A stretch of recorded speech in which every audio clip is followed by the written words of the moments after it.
بسم اللہ الرحمن الرحیم الحمدللہ وحدہ والصلاة والسلام علی من لا نبی بعد اما بعد۔ آج میں آپ کے سامنے 3 ایسے عمل بیان کروں گا کہ جو بندے کو مرنے کے بعد بھی، فوت ہونے کے بعد بھی فائدہ دیں گے، اس کے نام اعمال کا سلسلہ جاری رہے گا۔ صحیح مسلم کے اندر آتا ہے، سیدنا ابو ہریرہ رضی اللہ تعالیٰ عنہ بیان فرماتے ہیں، یہ سیدنا ابو ہریرہ رضی اللہ تعالیٰ عنہ، ان کا نام ہے عبد الرحمن بن صخر، یہ رسول اکرم صلی اللہ علیہ وسلم کے بہت ہی عظیم صحابی ہیں،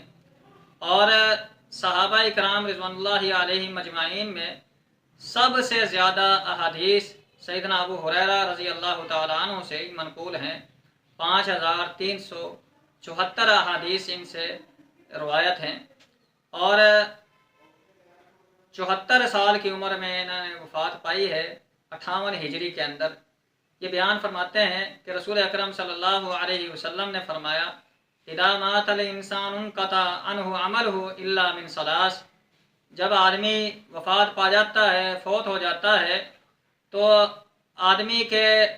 نام اعمال کا سلسلہ منقطع ہو جاتا ہے، ختم ہو جاتا ہے، الا من ثلاث، مگر 3 اعمال ایسے ہیں جس کا اعمال کا سلسلہ جاری رہتا ہے۔ اور یہ 3 عمل کون سے ہیں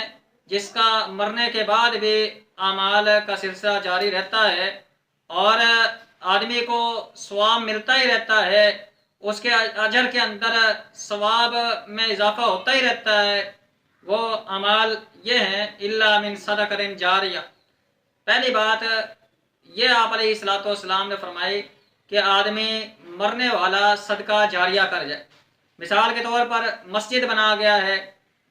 کوئی نلکا وغیرہ لگا دیا ہے، ٹوبل لگا دیا ہے، یا کوئی رفع عامہ کا آدمی نے کام کر دیا ہے جس کے ذریعے لوگ فائدہ اٹھاتے ہی رہیں، تو اس آدمی کو اجر ملتا ہی رہے گا مرنے کے بعد ہی۔ دوسرا عمل کیا ہے؟ آپ علیہ الصلوۃ والسلام نے فرمایا، او علم ینتفع بہ، ایسا علم چھوڑ جائے جس سے لوگ فائدہ اٹھاتے رہیں۔ مثال کے طور پر کسی نے بیٹے کو حافظ بنا دیا، پھر وہ بیٹا آگے پڑھاتا ہے، شاگرد تیار کرتا ہے، اسی طرح نسل در نسل یہ پڑھاتے رہتے ہیں اس کے شاگرد۔ تو اس آدمی کو جس نے اپنے بیٹے کو یا بیٹی کو حافظ قرآن یا معلمہ بنایا یا عالم دین بنایا، تو اس آدمی کے اجر کے اندر اضافہ ہوتا ہی رہتا ہے، اس کو ثواب ملتا ہی رہتا ہے۔ کیوں؟ او علم ینتفع بہ، ایسا علم چھوڑے جا رہا ہے کہ جس کے ذریعے کیا ہے، لوگ فائدہ اٹھا رہے ہیں، لوگ سراب ہو رہے ہیں۔ رسول اکرم صلی اللہ علیہ وسلم کی حدیث ہے، آپ علیہ الصلوۃ والسلام نے فرمایا، خیرکم من تعلم القرآن وعلمہ، تم میں سے بہترین آدمی، بہترین انسان وہ ہے جو قرآن کو سیکھتا ہے اور سکھاتا ہے۔ یعنی جو آدمی قرآن پاک کو پڑھتا ہے، اس کو یاد کرتا ہے، اس کو ترجمے کے ساتھ پڑھتا ہے، پھر آگے پہنچاتا ہے، آگے بیان کرتا ہے، پھر شاگرد تیار ہوتے ہیں، وہ شاگرد آگے شاگرد وہ کسی اور کو پڑھاتے ہیں، اپنے شاگردوں کو پڑھاتے ہیں، پھر آدمی یہ فوت ہو جائے تو اس کو اجر ثواب ملتا ہی رہتا ہے۔ حدیث کے اندر آتا ہے، رسول اکرم صلی اللہ علیہ وسلم نے فرمایا کہ من دل علی خیر فلہ مثل اجر فاعل، جو آدمی کسی کی خیر کی طرف رہنمائی کرتا ہے، بھلائی کی طرف رہنمائی کرتا ہے، اللہ رب العزت بھی اس آدمی کو اتنا ہی اجر دیتے ہیں جتنا کرنے والے کو دیتا ہے۔ مثال کے طور پر کوئی آدمی کسی کو قرآن پاک ناظرہ پڑھا دیتا ہے یا حفظ کرا دیتا ہے، یا کوئی اور اس کی خیر کی طرف رہنمائی کر دیتا ہے، اس کو نمازی بنا دیتا ہے، تو اللہ رب العزت بھی اس آدمی کو جس نے اس کی خیر کی طرف رہنمائی کی، جس نے اس کو عالم دین بنایا یا حافظ قرآن بنایا، تو اس کو بھی اتنا ہی اجر دیتے ہیں جتنا کرنے والے کو دیتے ہیں۔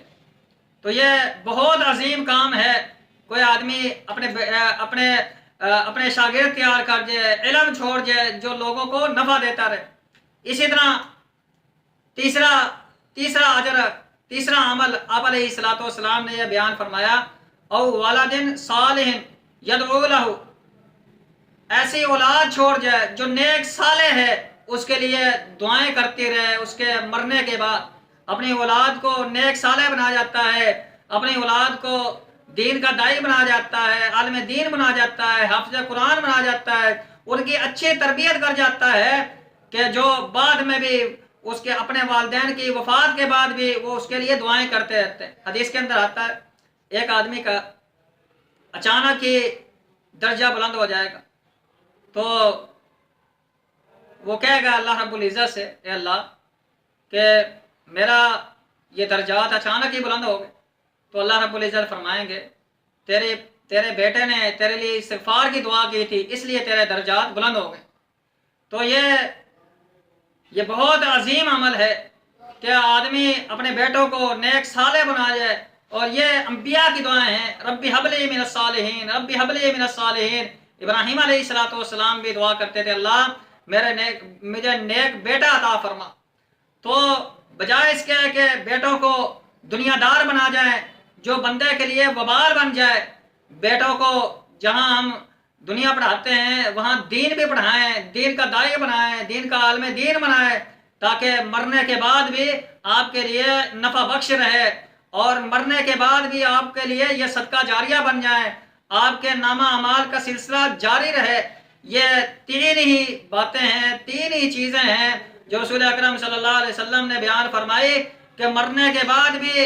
میت کو، انسان کو، آدمی کو یہ اس کے اعمال کے اندر اس کے نام اعمال کا سلسلہ جاری رہتا ہے، اس کو نیکیاں ملتی رہتی ہیں۔ اس کے علاوہ کوئی اور چیز نہیں ہے جس کے ذریعے آدمی کو نیکیاں ملتی رہیں، مرنے کے بعد اس کے درجات بلند ہوتے رہیں۔ یہ تین باتیں ہی آپ علیہ السلام نے بیان فرمائی ہیں۔ پہلی بات آپ نے فرمایا صدقہ جاریہ، مرنے والا صدقہ جاریہ کر جائے، مسجد بنا جائے، مدرسہ بنا جائے، رفاع عامہ کا کوئی کام کر جائے۔ دوسری بات آپ علیہ السلام نے فرمائی او علم ینتفع بہ، ایسا علم چھوڑ جائے جو لوگوں کو نفع دیتا رہے، لوگ اس سے نفع اٹھاتے رہے۔ اور تیسری بات آپ علیہ السلام نے بیان فرمائی ہے نیک صالح اولاد کو فائدہ پہنچتا رہے گا، اس کے نام اعمال کا سلسلہ جاری رہے گا۔ اگر یہ باتیں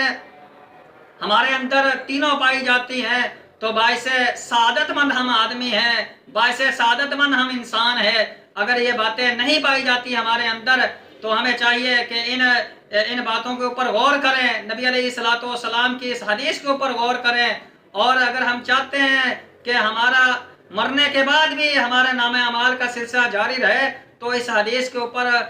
ہم عمل کریں۔ اللہ سے دعا ہے اللہ رب العزت خاتمہ بالایمان فرمائے، زندگی شان والی دے، موت ایمان والی دے۔ اقول قولی ھذا واستغفر اللہ الذی ولکم ولسائر المسلمین، والسلام علیکم ورحمۃ اللہ وبرکاتہ۔